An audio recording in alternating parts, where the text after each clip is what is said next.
అందరికీ నమస్కారం. జ్యోతిష శాస్త్ర పండితులు, వాస్తు శిక్షణ నిపుణులు, లలితాదేవి ఉపాసకులు బ్రహ్మశ్రీ నానాజీ పట్నాయక్ గారు ప్రస్తుతం మనతో పాటు ఉన్నారు. నమస్కారం గురూజీ. శ్రీమాత్రే నమః. గురూజీ, ఈ 2 కాంబినేషన్స్‌కి సంబంధించి వృషభ రాశి వారికి ఈ మాసంలో ఏ విధంగా ఉంటుంది గురూజీ? వృషభం వారికి తీసుకోవాల్సిన జాగ్రత్త ఏమిటి? ముఖ్యంగా ఓకే. ఈ శని, కుజులు, రాహు లాభంలో ఉండడం వల్ల అండ్ ఈ శుభగ్రహాల వల్ల అంటే శని, ఒకటే కుజుడు, రవి, శుక్రుడు. శని, కుజులు వీక్షణ అండ్ రవి, శుక్రులు కలయిక వల్ల వీళ్ళకి కలిగేటువంటి లాభాలు, జాగ్రత్తలు ఏమిటంటే ఒకటి జాబ్‌లో స్ట్రెస్ ఉంటుందమ్మా. బట్ దూర దూర ప్రాంతాలకు వెళ్ళడం ద్వారా జాబ్ వస్తుంది కూడా వీళ్ళకి. అంటే కెరియర్ వైజ్‌లో 2 రకాలుగా ఉంది. స్ట్రెస్ ఉంది, జాబ్ రావడం ఉంది.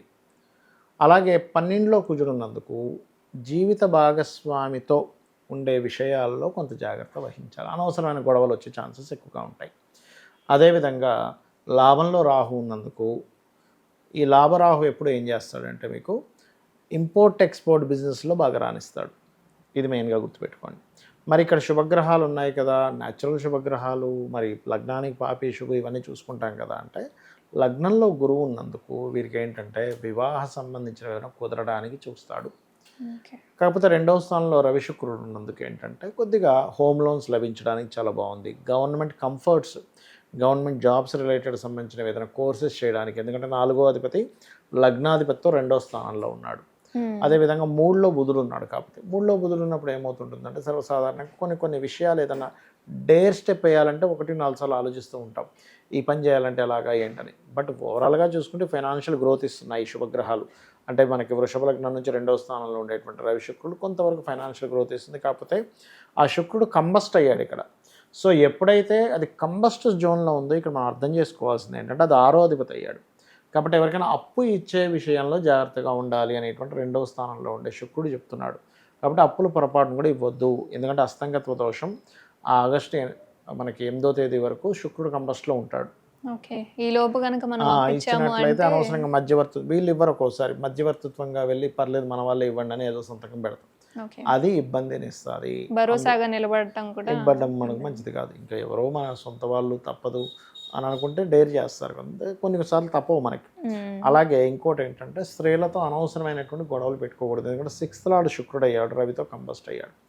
మరి వీరు ఎటువంటి పరిహార మార్గం చేసుకుంటే అనాలోచితంగా అనవసరంగా ఇట్లాంటి వెళ్ళి ఇబ్బంది పడకుండా ఉంటాము అంటే గణపతి ఆరాధన, గణపతి ఉపాసన, ఓం గం గణాధిపతయే నమః అనే నామస్మరణ కనుక చేసుకున్నట్లయితే అన్ని విధాలా మీకు బాగుంటుంది. సార్, వీళ్ళకి అంటే ఈ 2 కాంబినేషన్స్ ద్వారా ఆరోగ్య పరిస్థితి ఏ విధంగా ఉంటుంది? ఎందుకంటే ఇప్పుడున్న సిచ్యువేషన్స్ పరిస్థితుల్లో అసలు ఎవరికి ఏ విధంగా ఉంటుంది అనేది చెప్పలేం. ఇప్పుడు జ్యోతిష శాస్త్రం ప్రకారం చూసుకుంటే వాళ్ళకి ఏదైనా ప్రాణహాని ఉందా ఆరోగ్యానికి సంబంధించి? అంటే ఒకటమ్మా, ప్రాణహానిలు ఏమి ఉండవు, కానీ కాంబినేషన్స్ ఉన్నప్పుడు ఆరోగ్యం మీరు అన్నట్టుగా కొంచెం థైరాయిడ్ లేకపోతే హార్మోన్స్ ఇన్బ్యాలెన్స్ ఉండడం ఇట్లాంటివి. ఎందుకంటే శుక్రుడు కంబస్ట్ అయ్యాడు కదా, లగ్నాధిపతి శుక్రుడు అయ్యాడు. శుక్రుడు థైరాయిడ్ గ్రంథులకి, హార్మోనియన్ రిలేటెడ్ సంబంధించిన విషయాలకి కారకుడు అవుతాడు. కాబట్టి వీళ్ళు సూర్య నమస్కారాలు చేస్తూ ఉంటే ఈ హెల్త్ రిలేటెడ్ సంబంధించిన ఇష్యూస్ అనేటువంటివి ఇబ్బంది ఉండదు. ఇది మెయిన్గా గుర్తుపెట్టుకోవాలి. గురూజీ, ఒకవేళ అంటే ప్రతి ఒక్కరికి రాశి తెలియాలి అన్నది ఏం ఉండదు. బట్ ఒకవేళ లగ్నము తెలియదు, లేదా నక్షత్రం తెలియదు, రాశి తెలియదు, ఇలా తెలియని వారికి ఏదైనా పరిష్కారం ఉంటుందా గురూజీ? తప్పకుండా అమ్మా. ఇప్పుడు లగ్నం తెలియదు అనుకోండి, మెయిన్ మేషాన్ని లగ్నంగా తీసుకుంటాం. తెలియదు సహజ కాలపురుష సంబంధించిన దాంట్లో మెయిన్ లగ్నం దానిగా తీసుకోవాలి. వీళ్ళు ఎటువంటి జాగ్రత్తల్లో ఉండాలి అని చెప్పి తీసుకున్నట్లయితే పర్టికులర్గా వీళ్ళు శని కుజులు ఎప్పుడైనా వక్రించిన శని కుజుడిని చూసేటప్పుడు సర్వసాధారణంగా ఏమవుతుంటుందంటే దేశవ్యాప్తంగా కానీ రాష్ట్రాల వ్యాప్తంగా ప్రపంచవ్యాప్తంగా జరిగేది ఏంటంటే ప్రకృతిలో ఇన్బ్యాలెన్స్ అవుతుంది. బ్యాలెన్స్డ్గా ఉండదు ప్రకృతి. అందుకే చూడండి, అప్పుడే ఎండ విపరీతంగా కనిపిస్తుంది వర్షాకాలంలో, మళ్ళీ అక్కడే వర్షం పడినట్టు అనిపిస్తుంది.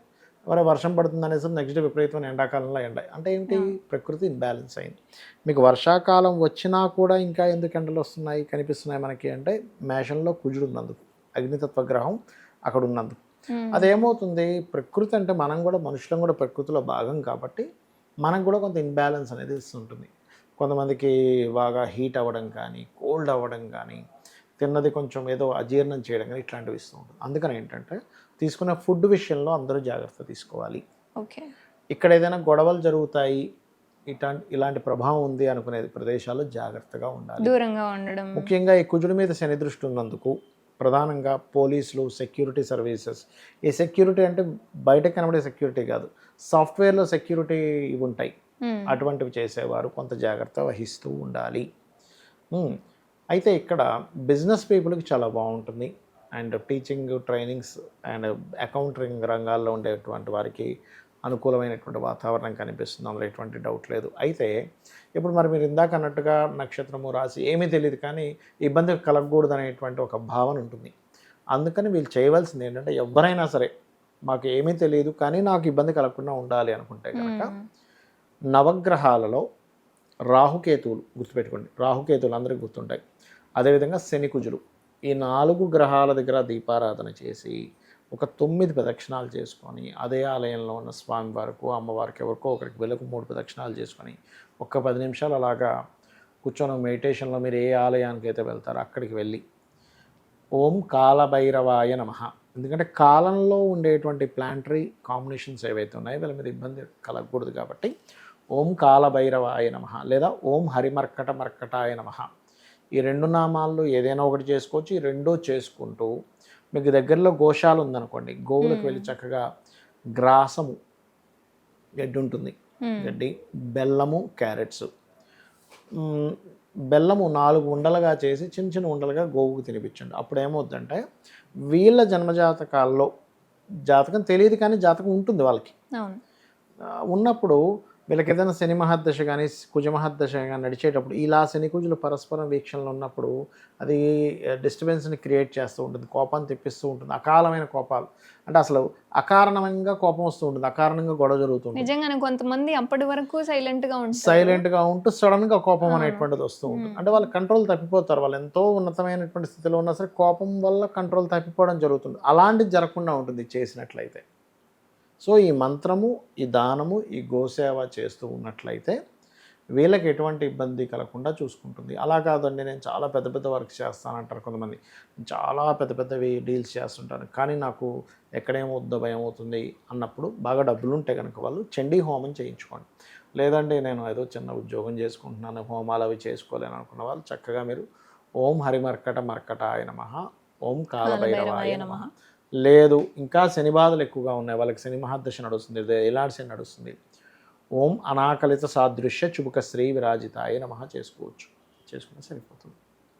ధన్యవాదాలు. శ్రీమాత్రే నమః.